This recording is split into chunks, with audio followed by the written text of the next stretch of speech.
여러분 안녕하십니까? 광주 MBC 뉴스데스크입니다. 코로나 확산을 막을 수 있는 가장 쉽고도 핵심적인 수칙은 마스크 착용입니다.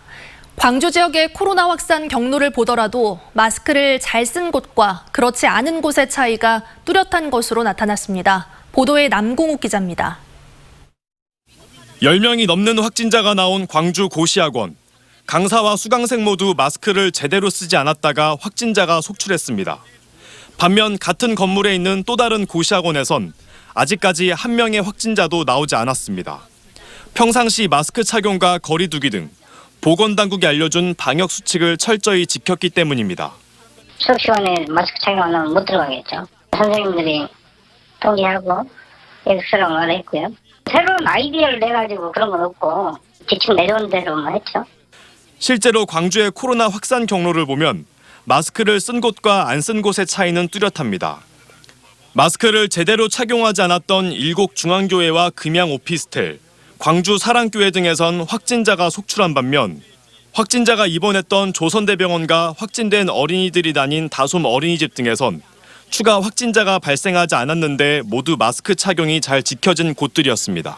다솜 어린이집 같은 경우 아이들과 선생님이 마스크를 잘 착용한 걸로 나타났습니다. 그래서 전원 음성으로 나왔고요. 다중이 모이는 장소라 하더라도 마스크를 쓴다든지 이런 규칙을 잘 지키면 이러다 보니 확진자들이 다녀간 장소에서 마스크를 썼는지 안 썼는지 시민들도 알고 싶어 합니다.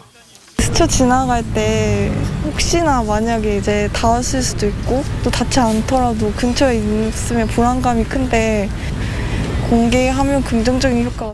하지만 광주시는 47번째 확진자부터 이동 경로를 공개할 때 마스크 착용 여부를 알리지 않고 있습니다. 이에 대해 광주시는 행정상 착오가 있었다며 앞으로는 공개하겠다고 밝혔습니다. MBC 뉴스 남고욱입니다. 광주의 코로나19 확진자가 어제 3명에 이어 오늘 1명이 추가돼 누적 확진자는 148명이 됐습니다. 이틀간 새로 추가된 확진자들은 광주 고시학원 관련이 3명, 일곡중앙교회 관련 1명인데 교회 관련 확진자는 기존 확진자의 초등학생 자녀입니다. 한편 광주시 방역당국은 병상 부족에 대비해 빛고울 전남대병원에 격리 중인 확진자 가운데 경증 환자 4명을 생활치료시설인 천안의 우정공무원 교육원으로 우선 이송했습니다. 사회적 거리두기 2단계 수칙을 어긴 교회가 방역당국으로부터 고발됐습니다. 광주시에 따르면 지난 8일 오후 광주 광산구의 한 교회에서 실내 50인 이상 모임 금지 수칙에도 불구하고 198명이 참여한 예배에 상당수가 마스크를 쓰지 않은 것으로 확인돼 고발 조치될 예정입니다. 광주시는 이번 주말 관내 1,492개 교회를 대상으로 방역수칙 준수 여부를 점검하고 수칙을 위반할 경우 해산 등 강제 조치할 계획입니다. 오늘 새벽 고흥의 한 병원에서 큰 불이 나 3명이 숨지고 27명이 다쳤습니다. 새벽에 난 화재라 피해가 컸는데요. 민간 크레인 운전기사들 덕분에 더 큰 인명피해를 막을 수 있었습니다. 보도에 조희원 기자입니다. 병원 8층 난간에서 손전등을 든 사람이 구조 신호를 보냅니다. 칠흑같이 어두운 새벽인데다 벼락을 동반한 폭우까지 쏟아져 구조가 쉽지 않은 상황.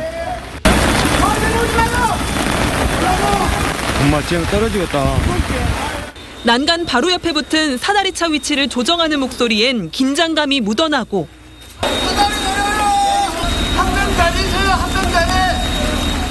잠시 뒤 사다리차에 탄 소방관들이 한 명을 구조해 지상으로 내려옵니다. 아이고 간호사다 간호사. 아이고야 살았다. 간호사를 포함해 모두 6명을 구한 사다리차는 민간 물류업체 소속. 화재 소식을 듣게 된 이윤수 씨는 자신이 보유한 크레인에 사람을 태울 수가 없어 신복수 씨에게 도움을 요청했습니다. 새벽에 자고 있는데 전화가 와가지고 불이 났다 그러더라고요. 그래서 피해 환자들이 많을 것 같아서 빨리 구조해야 되겠다는 생각을 하게 됐습니다. 이 씨의 전화를 받은 신복수 씨는 45m 길이의 사다리차를 몰고 현장으로 달려왔고 소방당국의 사다리차와 함께 구조 작업에 동참했습니다. 비가 많이 나서 연기 있어요. 연기가 좀 많이 나오고 전부 다 얼음 매우 많이 나와서 하면 얼음 많이 있어요. 전혀 앞에 아무것도 안 보이고 시뻘건 불길이 치솟는 상황에서도 구조를 멈추지 않았던 이들은 다시 불이 나더라도 주저없이 현장으로 출동하겠다고 말합니다. 일단은 사람이 옥에서 악을 쓰고 하는데 구해야지라고. MBC 뉴스 조희원입니다. 어젯밤 100mm 안팎의 폭우가 쏟아지면서 전남 서남부 지역을 중심으로 침수 피해가 잇따랐습니다. 목포에서는 석현동의 아파트 9개 동의 지하실이 모두 침수됐고 실내체육관 인근 도로가 물에 잠겨 통행에 차질이 빚어졌습니다. 또 무안군 몽탄면에서는 닭 4만 마리를 키우는 축사 2개 동이 물에 잠겼습니다. 기상청은 일요일 낮부터 강풍과 함께 많은 비가 예보돼 있다며 피해 입지 않도록 대비해달라고 당부했습니다. 고 박원순 서울시장의 사망 소식에 큰 충격을 받으신 분들 많으실 텐데요. 박원순 시장은 광주가 생각의 뿌리라고 강조할 만큼 광주에 대한 애정이 각별했습니다. 박 시장을 추모하는 빈소가 광주에도 차려졌습니다. 이재원 기자의 보도입니다. 생각의 뿌리는 언제나 광주였다고 강조했던 고 박원순 서울시장. 서울시장으로 당선된 2011년 이후에는 생각의 뿌리인 광주로 향하는 적극적인 정책 교류에 나섰습니다. 서울에서 성공했던 관광 프로그램을 문화전당 관광 사업에 이식했고 혁신 정책도 광주와 공유했습니다. 특히 윤장현 전 시장과 함께했던 청년 정책은 지금도 굳건히 광주의 뿌리를 내리고 있습니다. 앞으로 그래서 함께 서로 의지하고 협력하고 상생해 나갈 수 있도록 저희들이 최선을 다하겠습니다. 이런 박 시장의 광주 사랑은 시민 활동가 시절부터 이어졌습니다. 5.18에 대한 부채 의식 때문인지 고 박원순 시장은 기회가 될 때마다 5월 영령을 찾았습니다. 그리고 아름다운 가게와 희망 제작소 등 다양한 나눔 활동을 통해 광주와 인연을 이어갔습니다. 광주를 넘어서 또 대한민국 전체가 또 세계가 함께 공유하고 또 함께 그 정신을 나누는 그런 뜻깊은 계기가 됐으면 좋겠고요. 만나는 사람들마다 광주 5.18 항쟁에 대해서 말씀하셨죠. 그러니까 광주를 어떻게 보면 또 다른 고향 정도로 생각하시는 분이다라고 저희들은 그렇게 생각을 하고 있습니다. 광주와 활발한 소통에 나섰듯 언제나 시민과의 소통을 강조했던 고 박원순 시장. 6년 전 광주를 찾아 강조했던 시민과의 소통이 지금은 유언처럼 남겨지게 됐습니다. 저는 이런 많은 아이디어들이나 좋은 혁신의 방안들이 사실 우리 시장이나 또는 공무원들 사이에만 있는 건 아니죠. 시민들부터 들어야 되는 거죠. 그래서 이 경청과 소통이라는 것이 정말로 중요하다.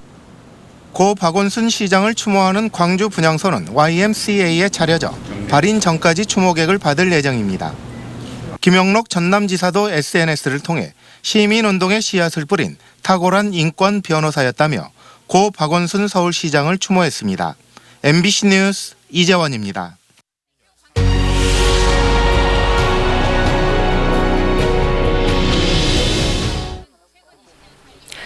5.18 광주 항쟁을 거치며 인생이 바뀐 사람들의 이야기를 이어가는 5.18 연중기획 보도 내 인생의 5.18입니다. 오늘은 발레리노를 꿈꿨지만 5.18을 겪으며 우리 사회의 아픈 이들을 위한 춤을 추는 거리의 춤꾼 이삼원 씨를 김철원 기자가 소개합니다. 5.18 때 담양고등학교 1학년생이던 17살 소년 이삼원. 소년이 광주 금남로 상무관에서 봤던 시신을 담은 관들의 행렬과 공간을 가득 메운 냄새는 40년이 지난 지금도 강렬하게 생생합니다. 이 향은 뭐고, 이 관들은 뭐고, 이걸 부여잡고 우는 그 가족들은 뭐고, 이런 상황이 이거 왜 이럴까? 발레에 매료돼 남자 무용수를 꿈꿨던 소년은 세종대 무용과로 진학했지만 5.18 트라우마는 그를 붙잡고 놓아주지 않았습니다. 5.18 때문에 비행기도 못할 정도의 폐쇄 공포증이 생겨버렸지만 5.18 덕분에 고통받는 이들과 연대할 수 있는 마음이 생긴 것입니다.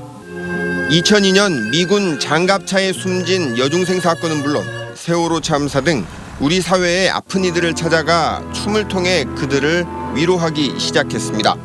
춤은 굉장히 멋진 예술인데 그게 과연 이 땅의 사람들과 호흡을 같이 할 수 있는 것인가? 과연 제가 춤을 추는 사람으로서 나의 책무는 뭘까? 어렵게 살아가고 있는 그런 집회 현장들 가서 춤추고 폭력에 의해서 쓰러져 갔던 많은 노동자분들, 농민분들, 그분들의 현장에 가서 다큐멘터리 영화 바람의 춤꾼은 화려한 발레리노가 아닌 거리의 춤꾼이 되기를 선택한 이삼원 씨의 인생을 15년 동안이나 촬영해 만들었습니다. 영화는 2014년 프랑스에서 열린 세계 샤먼 축제 당시 세월호 참사를 접한 이삼원 씨가 세월호 영령들을 위해 즉석에서 선보인 춤사위를 담았습니다.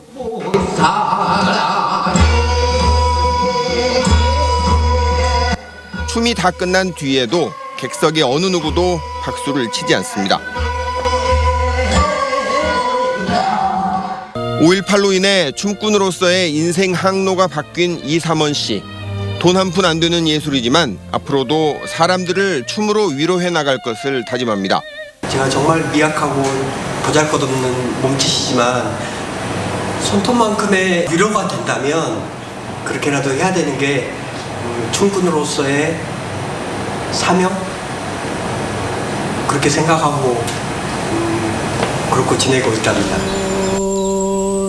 MBC 뉴스 김철원입니다. 광주시의회가 본회의를 열고 후반기 상임위원장을 선출했습니다. 선출된 상임위원장은 행정자치위원회의 이홍일, 환경복지위원회 신수정, 산업건설위원회 이정환, 교육문화위원회의 김나윤 의원입니다. 이로써 광주시의회는 의장과 부의장, 상임위원장 4명이 모두 민주당으로 채워졌습니다. 운영위원장은 오는 14일 본회의에서 선출할 예정입니다. 김영록 전남도지사는 확진자가 포함된 공무원들의 골프 모임과 관련해 도민들에게 사과하고 공무원들이 성실과 품위 유지 의무를 위반한 데 대해 엄중 문책하겠다고 밝혔습니다. 김 지사는 오늘 발표한 사과문을 통해 엄중한 상황에서 전남도와 시군 소속 공무원의 잘못된 처신으로 심려를 끼쳐드려서 죄송하다고 사과하고 재발 방지를 약속했습니다.